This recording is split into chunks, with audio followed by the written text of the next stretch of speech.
आप लोग अपनी स्क्रीन पर पिक्चर देखकर समझ गए होंगे कि आज हम लोग आर डी बर्मन, राहुल देव बर्मन की कहानी जानने वाले हैं। इनके बारे में एक सामान्य जानकारी देखने वाले हैं। जब बियर की आधी भरी बोतलों से बना दी गीत की धुन इस तरह के थे। कौन? राहुल देव बर्मन। तो दुनिया के इतिहास में साल 1969 की अपनी एक खास जगह है। 20 जुलाई 1969 को नील आर्मस्ट्रांग ने पहली बार चांद पर कदम रखा था। बोइंग 747 ने पहली उड़ान भरी थी। रॉकविल न्यूयॉर्क में पहली एटीएम मशीन लगाई गई थी। विटल्स ने अपना आखिरी पब्लिक परफॉर्मेंस दिया था। ये वो जमाना था जब बाल बढ़ाए, बदरंग जींस पहने हिप्पी पीढ़ी दुनिया के तौर तरीके बदल रही थी। यह वही साल था जब राजेश खन्ना, किशोर कुमार, राहुल देव बर्मन की तिगड़ी भारतीय फिल्म संगीत की नई परिभाषा गढ़ने में लगी हुई थी। फिल्म कटी पतंग में राहुल देव बर्मन के दिए संगीत ने पूरे देश में धूम मचा दी। पहली बार किसी फिल्म संगीत में संभा कैलेप्सो, जैज और भारतीय शास्त्रीय संगीत का जबरदस्त मिला जुला इस्तेमाल किया गया था। कटी पतंग की सफलता से प्रभावित होकर शक्ति सामंत ने बर्मन जूनियर को अपनी एक और फिल्म अमर प्रेम के लिए साइन किया था और जिसमें उन्होंने बेहतरीन संगीत दिया था। और अनिरुद्ध भट्टाचार्य और बालाजी विट्ठल अपनी किताब R&D Burman the man the music में लिखते हैं कि पंचम ने बताया था कि उन्होंने एक बार अपने पिता को वेला बोए जाए गाते हुए सुना था। वो धुन उनके दिमाग में घुस गई थी और उसी तर्ज पर उन्होंने रैना बीती जाए का संगीत बनाया था। मदन मोहन ने जब पहली बार लता मंगेशकर को ये गाना गाते सुना तो उन्होंने SD बर्मन को फोन कर इस गाने के लिए बधाई दी और जब SD ने सफाई दी कि ये धुन उन्होंने नहीं बल्कि उनके बेटे पंचम ने बनाई तो मदन मोहन को यकीन ही नहीं हुआ। मशहूर गायिका आरती मुखर्जी ने शास्त्रीय संगीत के दिग्गज मल्लिकार्जुन मंसूर को धारवाड़ में रैना बीती जाए गुनगुनाते हुए सुना था। जब मंसूर ने उनके चेहरे पर आश्चर्य के भाव देखे तो बोल पड़े, SD के बेटे ने इस गीत को कितना अच्छा संगीत दिया। दम मारो दम ने स्थापित किया RD बर्मन को। पंचम का अगला बड़ा ब्रेक था देवानंद की फिल्म हरे रामा हरे कृष्णा। पहले देवानंद दम मारो दम गाने को ऊषा उत्थुप से गवाना चाहते थे। देवानंद ने ऊषा उत्थुप को सन 1969 में दिल्ली के ओबेरॉय होटल में गाते हुए सुना था। बाद में RD ने वो गाना आशा भोसले से गवाया। इस गाने के कई संस्करण रिकॉर्ड किए गए और उन्हें टुकड़ों में फिल्मों में इस्तेमाल किया गया। हिप्पी पीढ़ी ने इस गाने को हाथों हाथ लिया। दिलचस्प बात यह है कि पहले ये फिल्म SD बर्मन को ऑफर की गई थी लेकिन वो इस फिल्म की थीम से खास प्रभावित नहीं थे। तब देवानंद ने पंचम को इस फिल्म का संगीत देने के लिए चुना। सिर्फ 2 हफ्ते में उन्होंने फिल्म के संगीत को पूरा किया और यहाँ से पंचम के करियर को जबरदस्त उड़ान मिली। हालांकि राहुल देव बर्मन की पहली फिल्म छोटे नवाब थी लेकिन उससे कई साल पहले प्यासा में अपने पिता को असिस्ट करते हुए उन्होंने उस फिल्म के मशहूर गाने सर जो तेरा चकराए की धुन बनाई थी। इस गाने को उस साल की बिनाका गीतमाला में दूसरा स्थान मिला था। पंडित समता प्रसाद से तबला और अली अकबर खां से सरोद बजाना इन्होंने सीखा था। शुरू में SD बर्मन ने अपने बेटे का नाम तबलू रखा। कई साल बाद उन्हें पंचम नाम से पुकारा जाने लगा। कहानी मशहूर थी कि जब भी उनके पिता सा का स्वर लगाते राहुल हमेशा पा स्वर निकालते थे। इसके चलते ही मशहूर अभिनेता अशोक कुमार ने उन्हें पंचम नाम दिया। बचपन में पंचम बहुत फुर्तीले और निर्दय थे। अनिरुद्ध भट्टाचार्य और बालाजी विट्ठल लिखते हैं कि एक बार उड़ीसा में गोपालपुर की यात्रा के दौरान समुद्र में नहाते समय एक सांप उनके पैर में लिपट गया। उन्होंने बिना डरे सांप को अपने पैरों से अलग कर मार डाला। सिर्फ एक चीज से उन्हें बहुत डर लगता था, वो थी घर की दीवारों पर चलने वाली छिपकली। तैराकी उनकी पसंदीदा काम था और इससे न सिर्फ उनकी अस्थमा की बीमारी दूर हुई बल्कि उसने उन्हें अपनी सांसों पर नियंत्रण रखना सिखाया। वो पढ़ाई में अच्छे नहीं थे, वो 2 बार फेल हुए और उन्हें बालीगंज गवर्नमेंट स्कूल में अपनी पढ़ाई छोड़नी पड़ी।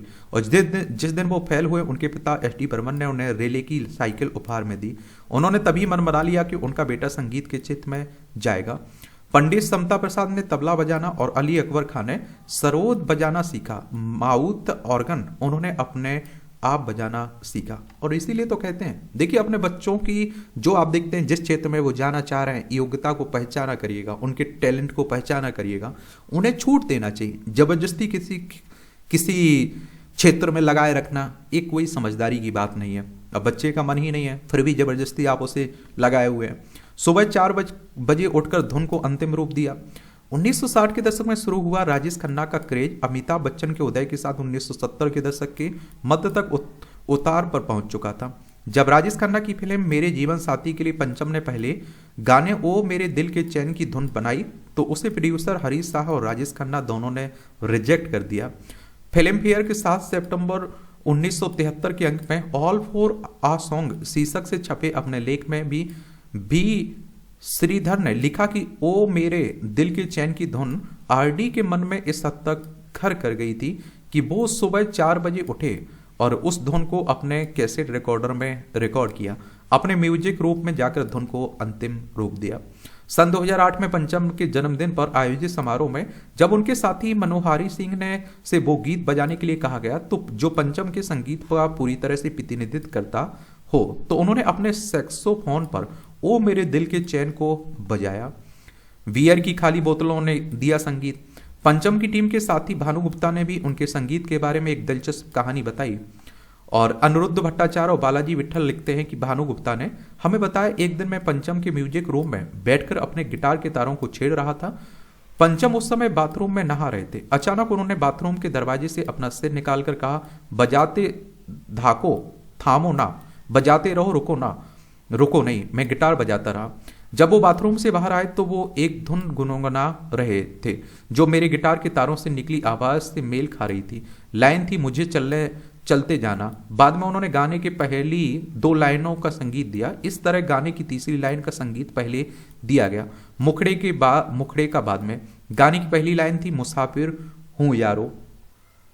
और इसी तरह का एक किस्सा रणधीर कपूर सुनाते हैं। एक दिन जब मैं पंचम के घर में घुसा तो देखता क्या हूं कि वो और उनके सहायक आधी भरी बियर की बोतलों में फूंक मार रहे थे और 1 मिनट के लिए तो मैं समझा कि वो पागल हो गए। जब मैंने उनसे पूछा कि माजरा क्या है तो उन्होंने कहा कि वो एक नई तरह की आवाज़ बनाने की कोशिश कर रहे हैं। ये वो आवाज़ थी जिसे आप फिल्म शोले के गाने महबूबा महबूबा के शुरू में सुनते हैं। रिकॉर्डिंग के दौरान इस तरह की आवाज़ निकालने की जिम्मेदारी वासु चक्रवर्ती को दी गई थी। साथ साथ परकसन के तौर पर रबाब और उल्टे ढोलक का इस्तेमाल किया गया था। मेरा कुछ सामान तुम्हारे पास पड़ा तो इजाजत फिल्म के गाने मेरा कुछ सामान का किस्सा भी बहुत दिलचस्प है। गुलजार अपनी कथा धूप आने दो में लिखते हैं कि जब मैंने एक गाना पंचम को दिया तो उसने उस पर नजर दौड़ाने के बाद कहा कि अच्छी स्क्रिप्ट है। मैंने कहा पंचम ये गाना है, फिल्म का सीन नहीं, और तुम्हें इसकी धुन बनानी है। और उसके माथे पर बल पड़ गए। बोला गुल्लू कल तुम मेरे पास अखबार लेकर आओगे और मुझसे उसकी धुन बनाने के लिए कहोगे। ये कहकर उसने गाने को एक तरफ रख दिया। आशा जी पंचम के बगल में बैठी हुई थी। उन्होंने गाना उठाया और उसकी पहली लाइन गुनगुनाते लगी। पंचम ने उनका शब्द पकड़ लिया, लौटा दो। उसे आशा के गुनगुनाने का तरीका पसंद आया। थोड़ी देर बाद उसने खुद कहा कि अच्छा लग रहा है। फिर उसने गाने का कागज आशा के हाथ में से ले लिया और हारमोनियम अपनी तरफ खींच लिया। 2 मिनट के अंदर मेरा कुछ सामान तुम्हारे पास पड़ा कि धुन तैयार थी। एस.डी. बर्मन को अपने बेटे पर गर्व था। बंगाल के कुछ हलकों में एक अजीब सा मजाक प्रचलित था कि एस.डी. बर्मन फिल्म शोले के महबूबा महबूबा गाने के शोर से इतने ज्यादा हिल गए कि उन्हें लकवा मार गया। लेकिन सच्चाई यह है कि एस.डी. को अपने बेटे की उपलब्धियों पर गर्व था। सन 1956 में जब नवकेतन की फिल्म फंटूस रिलीज हुई थी तो पंचम उसे देखने हॉल में गए और फिल्म का संगीत उनके पिता एस.डी. बर्मन ने दिया था। जब पर्दे पर ए मेरी टोपी गाना आया तो वो हैरान रह गए क्योंकि उस गाने की धुन तो उन्होंने बनाई थी। राजू भारतन अपनी किताब जर्नी डाउन मेमोरी लेन में लिखते हैं कि पंचम हैरान परेशान अपने घर लौटे और वहां दरवाजे पर उनके पिता खड़े थे।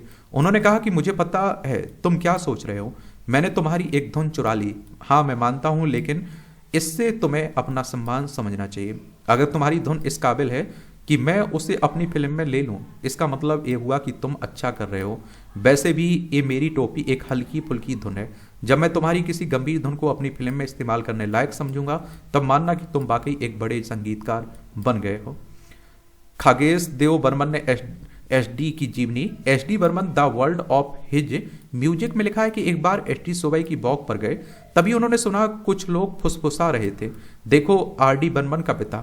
उन्होंने अपनी वॉक को बीच में ही छोड़ी और घर आकर अपनी पत्नी से कहा, तुम्हारा लड़का कितना बड़ा आदमी बन गया।